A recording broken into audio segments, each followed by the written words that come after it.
Hello, I'm back with another album review, and today I am going to review Cradle of Filth-Cruelty and the Beast.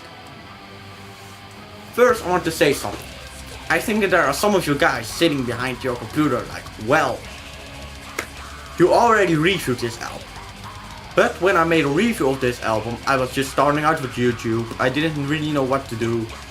Yeah, the video was just basically just me sitting in my chair like, well, this is yeah, it sounds pretty awesome. Yeah, that's not actually a way to review an album. So I thought, this album is epic, it deserves a better review, and so here I am doing a re-review.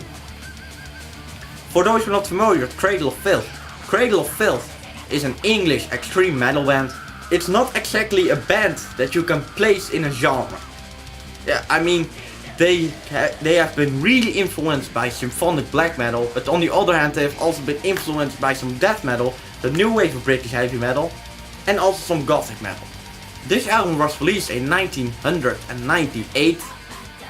It's a concept album based on the life of Elizabeth Bathory, the Blood Countess, who basically had young women kidnapped and murdered, tortured, yeah, you name it,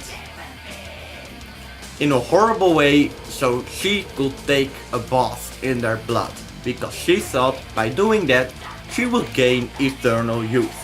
I think there are some of you guys that don't like the production of this album. Yeah, I mean, it's not exactly a really bad production.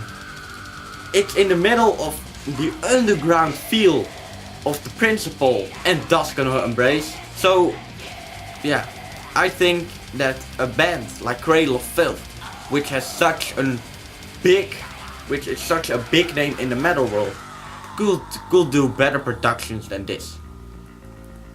Yeah, I mean, one of the instruments which is really influenced by this production is the drums. Why? Because on some songs you can't exactly hear the drums, and on some songs you get really annoyed by the drums because they are constantly over the guitars. Yeah, so it kinda depends on what you like. The guitars on this album are pretty melodic. It's not exactly the melodic side like Dusk on Her Embrace, but it reminds me of The Principle of Evil Made Flesh. Yeah. You know, really heavy guitars, but also very melodic. Danny Filth's voice is okay on this album. Yeah, I mean, I prefer his voice on Dusk on Her Embrace. Why? Because this production is also influencing his singing.